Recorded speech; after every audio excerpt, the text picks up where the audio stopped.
Olá, minha gente! Tudo bem com vocês? Meu povo da EJA, queridíssimo. Módulo 5 aqui chegando para mais uma aula de História e Introdução às Leis Trabalhistas, ILT. Sejam todas e todos bem-vindos para mais essa aula aqui, né? E junto comigo, nessa caminhada aqui de conhecimento, aprendizado, eu conto com a presença da querida Vitória, fazendo a interpretação de Libras, garantindo a acessibilidade, que é super importante, né? Fazer com que esse conhecimento chegue acessível, né? Seja acessível a todos e todas, certo? Seja bem-vinda, Vitória. Também conto com a galera massa aqui por trás das câmeras. Isadora Vanessa, viu? Também minha xará, olha aí. Juninho, um grande abraço e beijo, ó, para vocês, nos dá toda a assessoria aqui para que essa aula chegue aí para vocês numa qualidade, ó, top. Junto comigo aqui, para a gente conversar essa noite com um tema super importante que eu adoro, viu?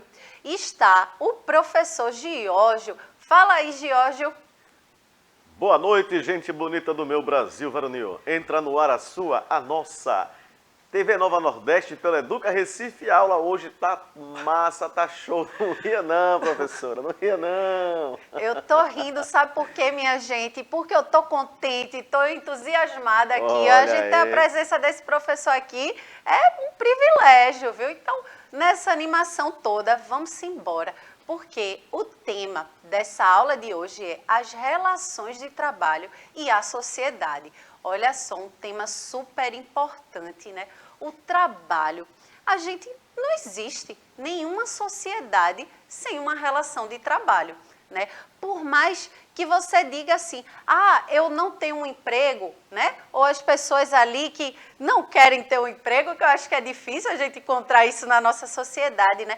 Mas o que a gente consome, os bens que a gente consome, né? Ele veio de alguém que trabalhou, né? Que realizou o trabalho ali para que chegasse até a gente. Então, é impossível você pensar em uma sociedade que não tenha relação de trabalho, né? Que não exista o trabalho. Então, o trabalho, ele é necessário, fundamental dentro de uma sociedade. Não é mesmo, professor Giorgio? É importantíssimo, né, a gente entender essa atividade que é essencialmente humana, né? E que constrói, né, que permeia, melhor dizendo, a nossa sociedade, certo? E aí, para iniciar essa aula, né, vamos trazendo aqui a tirinha aí da Mafalda, que eu adoro, para a gente começar o nosso momento aqui de reflexão. Vamos ver o que é que diz nessa tirinha, né? Olha só, a Mafalda diz o seguinte no primeiro quadrinho. É incrível a importância do dedo indicador. E ela apontando ali, ó, o dedão indicador para cima, né? E depois ela diz assim, um patrão faz assim com o indicador e 3.000 operários vão à rua, né? Apontando ali o indicador, né? Que ela está referindo aí no segundo quadrinho. Aí ela diz, Aí no quarto quadrinho ela fala o seguinte, esse deve ser o tal indicador de desemprego que tanto se fala.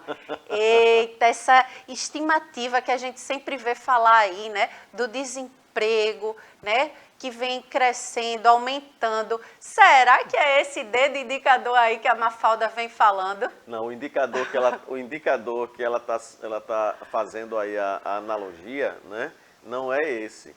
É o indicador de índice. Isso. Né? É diferente do dedo indicador que indica. Né? Agora, tem uma relação aí, quando ela diz, vá para a rua, né? Você está demitido e aponta para a porta, né? Então, é aí um negócio meio complicado, né? Bem complicado. E vem, né, aumentando cada vez mais essa relação aí, né, do desemprego, a precarização também do trabalho, né, o enfraquecimento ou flexibilização das leis trabalhistas, o aumento cada vez maior do trabalho informal, né, que acaba também perdendo alguns direitos esse trabalhador, né, seguridades, né, que as leis trabalhistas pode dar para o trabalhador quando ele está nesse trabalho informal, infelizmente, né, ele não tem todas essas seguridades, né, todos esses direitos trabalhistas com quem tem um trabalho formal, né, ali assinado, com a carteira assinada, certo? Mas vamos seguir aqui. Então, qual a função do trabalho na vida das pessoas? Eu acho que a gente já falou um pouquinho aqui, né, professor Giorgio, que é importante, né, o trabalho tem uma função necessária e fundamental na vida das pessoas, né, e toda a nossa relação, né, tudo que permeia a nossa sociedade, ela é uma relação de trabalho, né? Tudo que a gente exerce uma atividade, a gente está colocando uma energia ali, né? Um trabalho, uma força de energia para algo. Então, ele tem uma função fundamental e necessária, né? E outra coisa importante, permanente, né? Ela é contínua ali, não para, certo? Então, veja aí, o trabalho é a atividade por meio da qual o ser humano produz a sua própria existência, certo? Que a gente estava falando anteriormente, ok? E aí, vamos entender, né, e destacar essa questão. É por meio do trabalho, né, por meio dele, que produz os meios para manter-se vivo, né, através só dessa relação com o trabalho que a gente consegue a manutenção, né, e deixa para que se mantenha vivo, né? O impacto, então, do trabalho e do contexto exerce grande influência na construção do sujeito, né? Existe até uma famosa frase, viu, professor Giorgio, que o trabalho dignifica, né? Dignifica o ser humano, o homem, pois é. Mas existe uma brincadeira aí para a gente descontrair um pouquinho, que Maguila, sabe quem é Maguila? Sei. Já falou que o trabalho danifica o homem. Já ouviu falar isso? Não. Pois é, e é justamente aí nessa relação que pode, a relação, né, do trabalho pode interferir aí no sujeito, né? Tanto ele pode dignificar, como pode danificar. Não, só uma brincadeira. Mas em relação ao trabalho de Maguila, meu povo, danifica mesmo, né? Porque o cara era lutador de boxe, né? Exatamente. Então, se você vê a história dos lutadores de boxe, nenhum deles chegou a uma idade assim, uma certa idade, bom, do juízo, né? Exatamente. Você vê o próprio, o Sylvester Stallone, né? Ele teve problemas no cérebro. O Maguila teve problema no cérebro, né, mal de Parkinson, de Alzheimer. Outro, Muhammad Ali, né, também teve problemas de Alzheimer, né, por conta de pancadas, né. Então, nesse caso, aí na profissão dele, o trabalho danificou mesmo, né, na brincadeira, mas falando sério, danificou, né, porque causa problemas de saúde, principalmente neurológico, né, Isso. e irreversível. Exatamente. E a gente pode, né, fazer aí uma ressignificação nessa frase que a gente trouxe aqui numa brincadeira, porque muitas vezes, né, essa relação de trabalho influencia de uma forma negativa no ser humano, né, quando passa a ser aquela atividade que não é mais integrativa, né, que o trabalhador não se reconhece naquele trabalho que ele realiza, né? E acaba sendo só uma relação exploratória. Então, aí, de fato, né, é uma influência não muito boa do trabalho, mas a gente precisa, né, muitas vezes, da atividade aí, para que a gente possa se manter, inclusive financeiramente, dentro do sistema que a gente vive, né?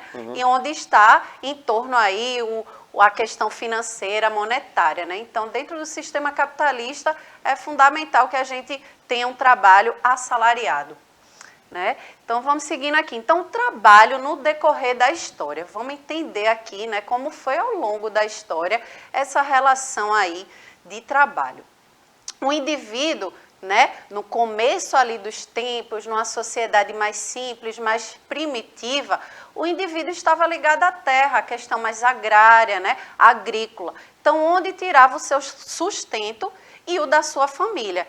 Então, a economia da época se baseava apenas na troca de serviços ou de produtos concretos, né? Se eu plantava, sei lá, macaxeira e o professor Giorgio plantava milho, a gente fazia esse escambo aqui de troca, né? Então, era uma sociedade muito mais simples, não era uma sociedade complexa como a gente tem hoje, né? A nossa sociedade atual. E aí não existia também a questão da moeda, né? De um valor fictício agregado a uma moeda, né? Não tinha essa coisa de eu pagar por algo, né? E ter um vínculo ali de uma moeda, mas era só apenas uma relação de escambo.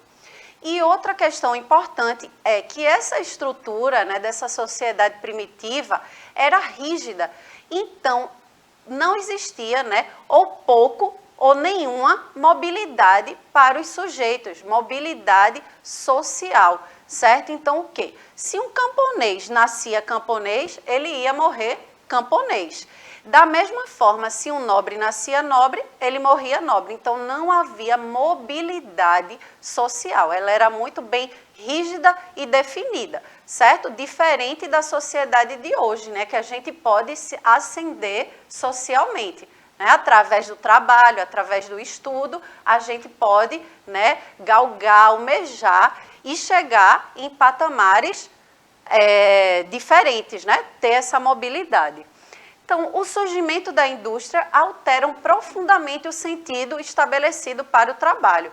As pessoas amontoavam-se diante de uma atividade repetitiva em uma linha de montagem, sem muitas vezes nem ver o resultado desse seu esforço, né, desse seu trabalho. Então, tem uma famosa imagem, né, vídeo do filme com Charlie Chaplin, né, que é Tempos Modernos, onde ele está ali na linha de montagem, né, trabalhando, apertando os parafusos, e é essa representação, né, aquele trabalho repetitivo, e ele sai da fábrica fazendo o mesmo movimento, né, então nem se dá conta do trabalho que ele realiza ali, né? Então tudo isso está relacionado com o advento aí da Revolução Industrial, que mudou os modos de produção e as relações de trabalho. Okay? Então, as transformações de nossas relações de trabalho não pararam na Revolução Industrial. Claro, né? A Revolução Industrial, que se deu lá pelo século XVIII, por ali, foi modificando. A gente está no século XXI, muita coisa mudou, né? E hoje a gente fala da nossa globalização, né? Desse momento aí com a inserção, né? Desse mundo digital, de todo esse processo de novas mídias, né? Que permeiam na nossa sociedade, modificaram também as relações de trabalho. Então, as forças que motivam, né, essas mudanças são outras na sociedade contemporânea, atual. Vejam só, a globalização é um dos fenômenos mais significativos da história, né, que a gente já trabalhou isso em aulas passadas. Ela modificou nossas relações de trabalho. A gente viu, né, que muitas profissões que existiam antigamente foram tornando-se, né, obsoletas, ultrapassadas, e foram dando lugar às novas profissões, né, que a gente conhece hoje em dia, né? Nessa era digital, por meio da globalização. A gente viu, né, que a globalização foi uma forma de integrar o mundo, né, encurtar distâncias, relações culturais, econômicas, né? Houve um grande avanço aí a nível global, né, em escala global. Porém, também trouxe algumas consequências, né? Trouxe consequências de desigualdade social, várias problemáticas que a gente já viu em aulas passadas, certo? Então, a exigência por uma mão de obra cada vez mais especializada, qualificada, fazem com que o trabalhador dedique cada vez mais tempo da sua vida para o aperfeiçoamento profissional, né? E a gente vê isso cada vez mais, né, se desenvolvendo na nossa sociedade. Antigamente, por exemplo, na época da minha avó, às vezes você fazer o ensino, o primário, né, como dizia a história, o ensino médio já era um avanço grande. Depois exigiu, né, desse ser humano fazer uma faculdade e ir se aperfeiçoando cada vez mais. E isso é uma característica dessa nova sociedade. Só que aí fica a pergunta, né? Será que isso é acessível a todos? Será que todo mundo, né, tem esse tempo e esse dinheiro para investir nessa dedicação toda? Aí fica essa reflexão, né? E a gente conclui o quê? Que existe uma desigualdade social nessa sociedade contemporânea. Porque vejam só aí em tela cheia. Apenas as pessoas que dispõem de tempo e dinheiro para dedicar-se ao processo de formação profissional, caro e exigente, porque não é barato e exige muita energia, né, do indivíduo, só essas pessoas aqui conseguem subir na hierarquia social e econômica, né? Aqueles que não têm esse tempo e esse dinheiro para se dedicar a esse processo aí, né, profissionalizante, acaba ficando, né, abaixo, né? Então há uma desigualdade nesse processo aí social e econômico, ok? Então a situação do trabalho só piora dos últimos tempos, né? Pois se preocupar com o bem-estar do empregado é algo caro, né? Para quem aí é empresário, é muito caro você se preocupar com o bem-estar, qualidade, né, de vida daquele trabalhador ali no seu trabalho. Então, ele que está visando o lucro, né, então investir no bem-estar ali, na qualidade, não é viável para ele. Então, vejam só, vejam em tela cheia, né? Se preocupar com o bem-estar do empregado é algo caro. E na concepção, né, do que prioriza o lucro monetário, não é um investimento que garanta renda imediata. Então, por isso que muitas vezes, né, essa relação de trabalho aí fica impactada de uma forma não muito benéfica, né, para o trabalhador. E aí agora chega a hora do desafio que vai ficar para vocês aí dialogarem, certo? Refletirem junto com os professores e colegas de vocês. Qual a importância do bem-estar no ambiente de trabalho? E deixa comentário lá no nosso canal, certo? Do YouTube, no Educa Recife, que a gente vai ficar bem feliz de saber o que vocês pensaram por aí. Vamos embora, professor Giorgio? Vamos embora que chegou a hora. Tchau, meu povo, boa noite, até outra hora, se Deus quiser. Tchau, minha gente, espero que vocês tenham gostado da aula. Um beijo bem grande e até o próximo momento de estudo. Tchau, tchau.